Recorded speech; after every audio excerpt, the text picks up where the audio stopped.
Proses pinjaman atas dasar hukum gadai. Yang pertama, barang yang dapat digadaikan. Pada dasarnya, hampir semua barang bergerak dapat digadaikan, dengan pengecualian untuk barang-barang tertentu. Berikut barang-barang yang dapat digadaikan.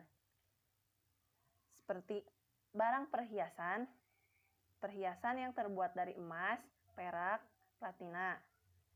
Kendaraan, mobil, sepeda motor, sepeda.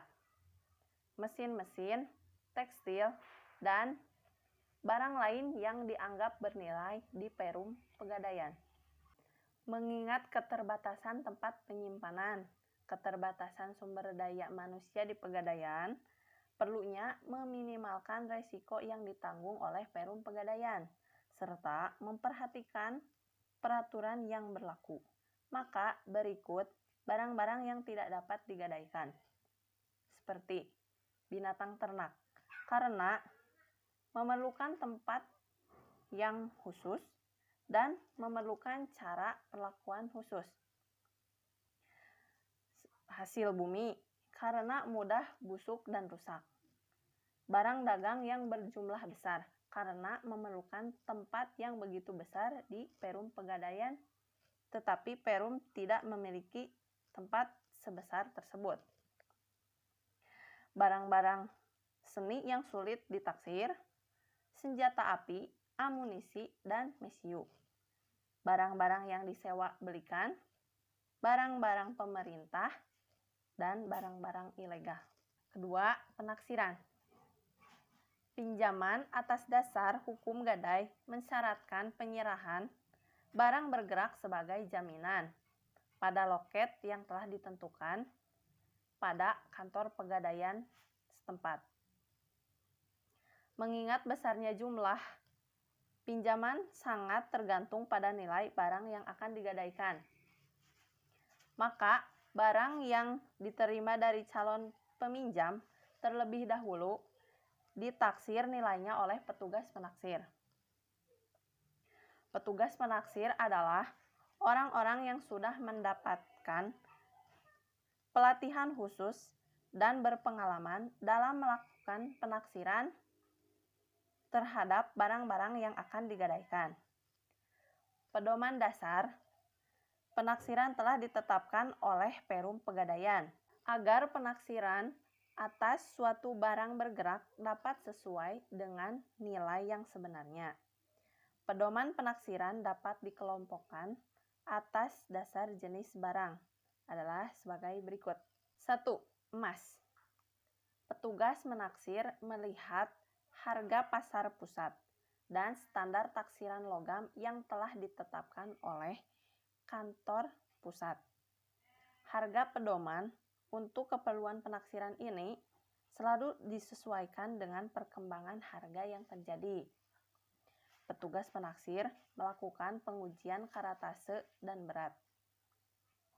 Petugas penaksir menentukan nilai taksiran. 2. Permata. Petugas penaksir melihat standar taksiran permata yang telah ditetapkan oleh kantor pusat. Standar ini selalu disesuaikan dengan perkembangan pasar permata yang ada. Petugas penaksir melakukan pengujian kualitas dan berat permata. Petugas penaksir menentukan nilai taksiran. 3. Barang gudang seperti mobil, mesin, dan barang-barang elektronik. Petugas penaksir melihat harga pasar setempat dari barang. Harga pedoman untuk keperluan penaksiran ini selalu disesuaikan dengan perkembangan harga yang terjadi. Petugas penaksir menentukan nilai taksirannya. Poin ketiga, pemberian pinjaman. Nilai taksiran atas barang yang akan digadaikan tidak sama dengan besarnya pinjaman yang diberikan. Setelah itu ditentukan, maka petugas menentukan jumlah uang pinjaman yang dapat diberikan. Penentuan jumlah uang pinjaman ini juga berdasarkan persentase tertentu terhadap nilai taksiran. Dan persentase ini juga telah ditentukan oleh Perum Pegadaian berdasarkan golongan yang besarnya berkisar antara 80 sampai 90%. Poin keempat, pelunasan. Sesuai dengan syarat-syarat yang telah ditentukan pada waktu pemberian pinjaman. Nasabah mempunyai kewajiban melakukan pelunasan pinjaman yang telah diterima. Pada dasarnya, nasabah dapat melunasi kewajibannya setiap saat tanpa harus menunggu waktu jatuh tempo. Pelunasan pinjaman beserta sewa modalnya atau bunga dibayarkan langsung ke kasir disertai surat gadai. Setelah adanya pelunasan atau penebusan yang disertai dengan pemenuhan kewajiban nasabah yang lain, nasabah dapat mengambil kembali barang yang digadaikan. Poin kelima, pelelangan. Penjualan barang yang digadaikan melalui suatu pelelangan akan dilakukan oleh Perum Pegadaian pada saat yang telah ditentukan di muka apabila terjadi hal-hal berikut. 1. Pada saat masa habis atau jatuh tempo, nasabah tidak bisa menebus barang yang digadaikan dan membayar kewajiban lainnya karena berbagai alasan. Dan 2.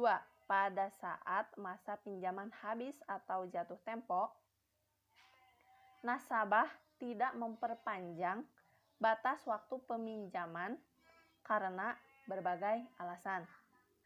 Hasil pelelangan barang yang digadaikan akan digunakan untuk melunasi seluruh kewajiban nasabah kepada Perum Pegadaian yang terdiri dari 1. Pinjaman pokok, 2. Sewa modal atau bunga, 3. Biaya lelang. Apabila barang yang digadaikan tidak laku di lelang atau terjual dengan harga yang rendah daripada nilai taksiran yang telah dilakukan pada awal pemberian pinjaman kepada nasabah, maka barang yang tidak laku di lelang tersebut dibeli oleh negara dan kerugian yang timbul ditanggung oleh Perum Pegadaian.